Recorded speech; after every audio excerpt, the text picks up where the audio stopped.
What I want you to do is I want you to get ruthless about doing something different. I want you to get ruthless with yourself. I mean, get mean. Because the more ruthless you get with yourself, the higher the probability of your success.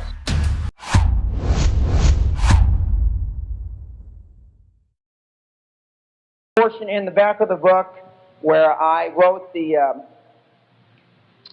eulogy to Charlie Soliday, my former partner's at his funeral. I gave his eulogy. And it's all about winners and losers, and he was clearly a winner. And I would read that because the eulogy talked about somebody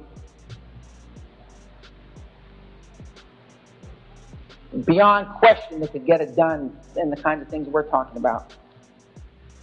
I also have in the back of the book a speech I wrote that really encapsulates or embodies most of the principles I believe in. I gave it at the commencement a couple years ago where I went to school.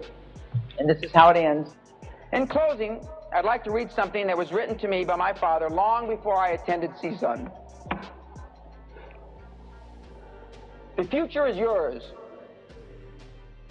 Approach it with honesty and ambition, with a will to fight for the rights of mankind.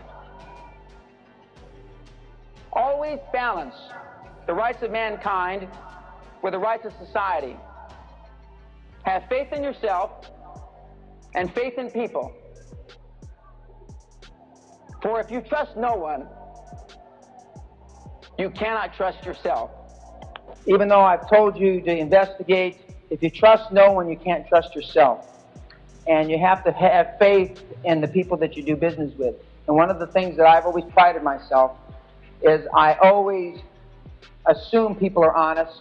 I investigate a lot. I assume they're honest. I assume that I'm going to be dealt with fairly.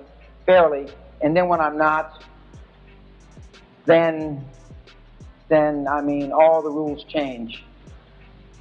If you do not expect it, you will not find the unexpected, for it is hard to find and difficult. You've got to expect success. You've got to expect geometric success. Because if you don't expect it, you're not going to get it. You've got to expect to be able to go to law school and sing at the same time. Because if you don't expect it, it sure as hell is not going to happen, if that's what you decide to do. You've got to expect that you're going to be able to grow your ladies' entrepreneur business or association. You've got to expect you can do the things that we talked about, attracting the lobby for the elderly. You've got to expect that. You've got to expect that you're going to be able to find somebody to joint venture and work along with to do the financial seminar. You've got to expect those things, because if you don't expect them, they don't happen. What I want you to do is I want you to get ruthless about doing something different. I want you to get ruthless with yourself. I mean, get mean. Because the more ruthless you get with yourself, the higher the probability of your success.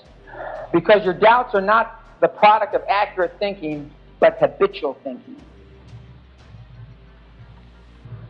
Your doubts are not the product of accurate thinking, but a habitual thinking. Just because it didn't happen to you doesn't mean it can't happen.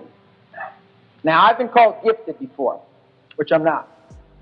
Most of the people in this room are probably smarter than I am. From an intellectual IQ point of view, read more books than I have. I told you earlier I only read 3 books. I read one of them twice. Now, I'm kind of proud of that. I've read more books recently, but the people we call gifted are different from the crowd in one way, one very special way. They accepted their gifts. They let it happen. The high achievers, the person you admire, are those individuals who open their gifts. These winners have more gifts because they claimed them, took them out of the wrapping, and used them. Everybody in this room has the same gifts that people accuse me of having. Everybody in this room. Everybody in every room that I've ever talked in front of in the last 15 or 20 years. Some people open them, unwrap them. Some people leave them under the tree. If you're experiencing no anxiety or discomfort, the risk you're taking probably isn't worthy of you. The only risks that aren't a little scary, are the ones you've outgrown. I'm going to say that again. The only risks that aren't a little scary are the ones you've outgrown. A high comfort level provides solid evidence that you're playing it safe, not growing, not really testing your limits at all, and not in the process of a quantum leap. If you're comfortable at work, if you're comfortable with your job, then by definition, you're not growing. By definition. After you buy a company, how do you ensure the cash? I can't even read that question. Go back to that question, please. When you buy a company, how do you ensure the cash flow covers the debt? You fucking meathead! You determine it before you buy the cocksucker! You fucking moron! Cash flow, free cash flow, has to cover the motherfucking debt service. How many fucking times do I have to say this? You fucking retard! Do you have any deal finding tips? No! Go run in front of a bus and get run over, Henri. Hi, Dan. What advice would you give to a sustainable fashion brand concept? None! Run in front of a bus. Can you please open up 7-day seminar? No, fuck you, I can't. And we're not gonna, I know your name and we're never gonna let you in. And there aren't any 3 tips, and I'm gonna remember your name, Lewis, for the rest of my fucking life, because you're a loser. Dan, give us an example of a motivated business seller that you closed a deal with in the past. How long it took you to close him, the deal structure. Fuck you, it's all on my side, you fucking moron. Okay, forget it. Next. I really look forward to hearing you speak in graduation weekend, October. Well, not if I see you first, Brandon. Next. Dan, I want to be your, oh God. I want to be in your circle. Do you have any vacancies? No, I don't. Please, run in front of a bus, metaphorically speaking, Harry. And everybody doesn't deserve to live, Harry. How can I pay the chairman? You don't pay the chairman. All he gets is, now this is a stupid fucking question. If you did any fucking homework whatsoever, you stupid cunt, you realize you don't pay the fucking chairman, you don't pay the fucking director. You give him free equity. Okay, can you recommend a source of contract? No, I can't.